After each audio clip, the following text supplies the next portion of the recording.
ने टाइम जो है ना फिक्स कर दिया है, सेट कर दिया है। ये नहीं तुमको कि मरने के बाद तुमको स्वर्ग में ही सुख मिलेगा, तुमको धरती पे भी सुख मिलेगा जब तुम प्रार्थना करोगे तब। अब ये थोड़ी ना तुम कमरे में पड़े हो, सोच रहे हो कि मैं ये करूं, मैं वो करूं, मतलब तुम सोच रहे हो लेकिन कर कुछ नहीं रहे हो। तुम प्रभु के भरोसे हो, तो तुम प्रभु के भरोसे हो, प्रभु तुम्हारे भरोसे है कि तुम कुछ करो तो वह तुमको ऊंचा उठाए। लेकिन तुमको भी तो अपना शरीर चलाना पड़ेगा ना। अब तुम्हारे सामने खाना रखा है और तुमको भूख लगी है और तुम ये कहो कि ये खाना उठ के मेरे मुंह में कूद आ जाए, जबकि खाना रखा है सामने। तो ये तो तुम्हारी मूर्खता है ना कि तुम खाना रखा है और तुम खुद से नहीं खा रहे हो खाना। क्यों नहीं खा रहे हो खुद से, अगर तुम ये सोच रहे हो कि खाना तुम्हारे मुंह में आ जाए? हम्म? उसके लिए तुमको क्या करना पड़ेगा? खाने के लिए तुमको अपने हाथ पैर चलाने पड़ेंगे। तुम जब प्रार्थना करो ना, तुम जब भी प्रार्थना करो, तुम प्रार्थना में प्रभु से धन दौलत कुछ मत मांगो। तुम प्रभु से सिर्फ बुद्धि मांगो। सुलेमान ने बुद्धि मांगी, यीशु मसीह से प्रभु से बुद्धि मांगी, तो प्रभु ने उसको बुद्धि दी और धन तो उसको ऐसे ही मिल गया। जब तुम बुद्धि मांगोगे ना तो तुम धनवान खुद हो जाओगे। हालेलुया, प्रभु की स्तुति हो, प्रभु को धन्यवाद।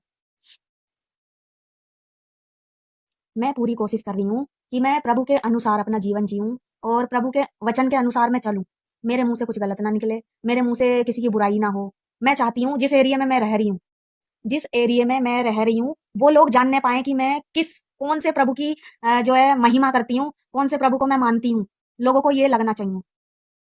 तुम्हारी प्रार्थना ऐसी होनी चाहिए कि जब तुम किसी अपने रिश्तेदार या अपने आस पड़ोस वालों से मिलो और वो बीमार हो, तो तुम उसके लिए बल्कि पैसे की ना, बल्कि ऐसी प्रार्थना करो उसके ऊपर कि वह तुमको तुम्हारी परछाई पड़ते ही वह भला चंगा हो जाए।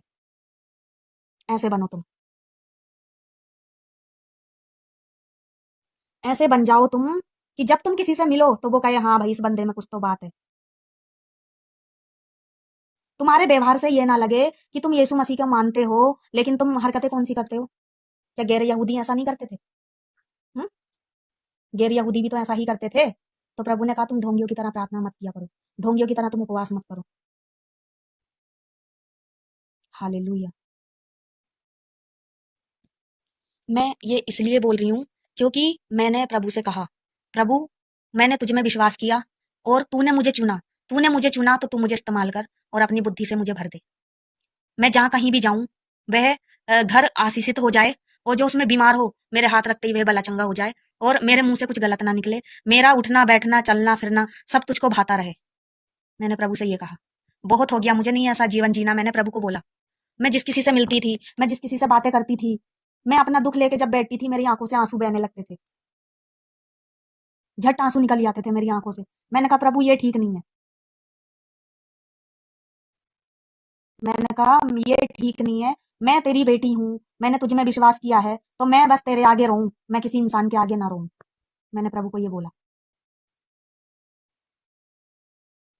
मैंने बंद कर दिया सबके आगे रोना।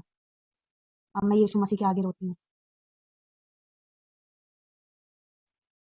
मैं पहले जो है फिल्मी गानों पे इंस्टाग्राम पे रीलें बनाती थी, वो सब मैंने बंद कर दिया क्योंकि मैं प्रभु को जानती हूँ। तो मेरे व्यवहार से, मेरे चैनल से, मेरे उठने बैठने से सबसे लेकर यीशु मसीह की महिमा होनी चाहिए।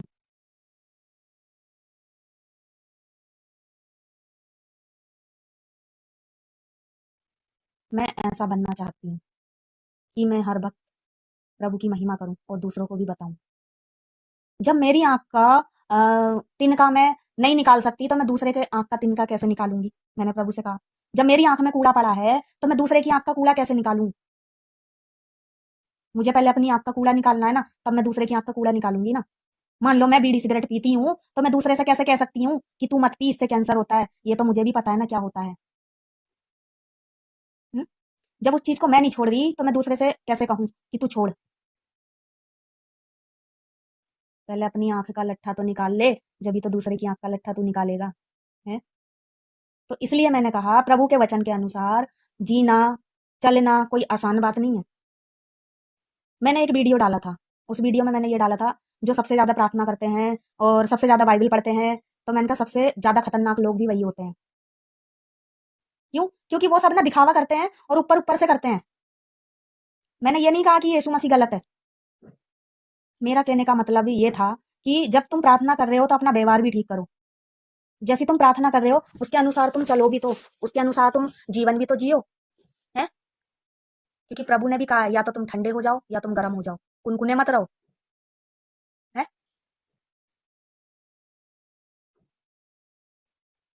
तो एक भाई ने मुझे कमेंट किया कि तुम तो जो है अपने प्रभु के विरुद्ध लोगों में गलतफहमी डाल ली हो। मैंने कहा अच्छा, अब मान लो तुम प्रार्थना करते हो, तुम एक विश्वासी हो या तुम जन्म से ईसाई हो, ठीक है? तुम प्रार्थना करते हो, फिर तुम बाहर जाके लड़ाई झगड़ा करते हो, गाली गलौज करते हो, तो क्या फायदा है ऐसी प्रार्थना का? कुछ फायदा है? ऐसा तो गैर यहूदी भी क्या करते थे, उसमें तुम में क्या अंतर है बताओ मुझे? कितने लोग हैं इंस्टाग्राम पे हैं, फेसबुक पे हैं, कितने लोग हैं जो प्रभु के फोटो और प्रभु के वचन, बाइबल तक उन्होंने फिल्मी गानों से जोड़ रखा है। क्यों जोड़ रखा है? क्या तुम उन लोगों की तरह नहीं हो, है जो संसार में हो रहा है? क्या तुम देव मूर्ति वाले लोग नहीं हो? फिर तुम भी तो उनकी तरह हो। फिर उनमें तुम में क्या अंतर है? तुम क्यों जोड़ते हो प्रभु को गानों से, फिल्मी गानों से क्यों जोड़ते हो तुम प्रभु को? बताओ मुझे।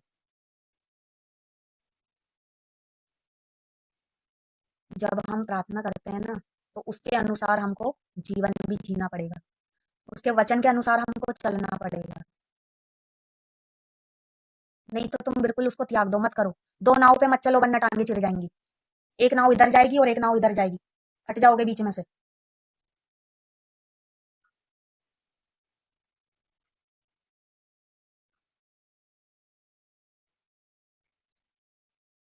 तुमने कभी ये जानना चाहा है, तुमने कभी बाइबल में ये पढ़ा है कि प्रभु को कौन कौन सी बातें पसंद है? बताओ।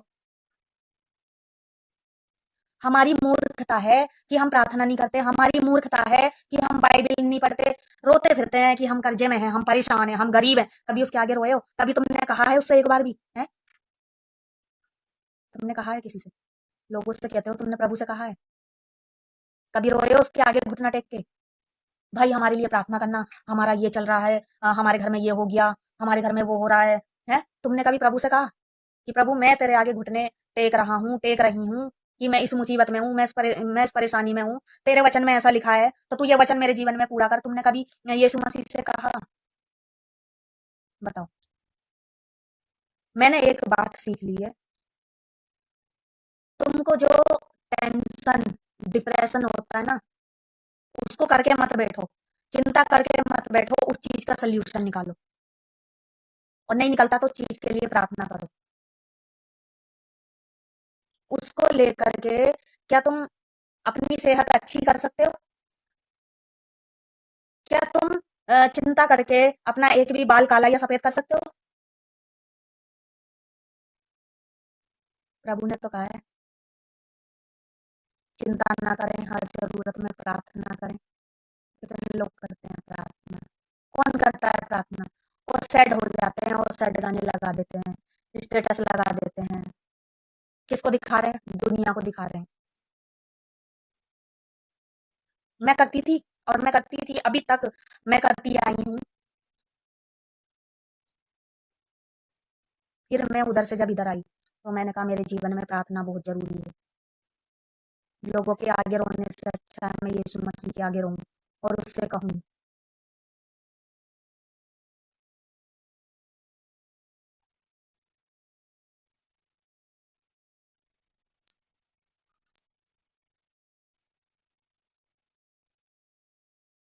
मैं तो ऐसी लाइव आई थी आप लोगों से बात करने के लिए, लेकिन मुझे नहीं पता कि मैं इतना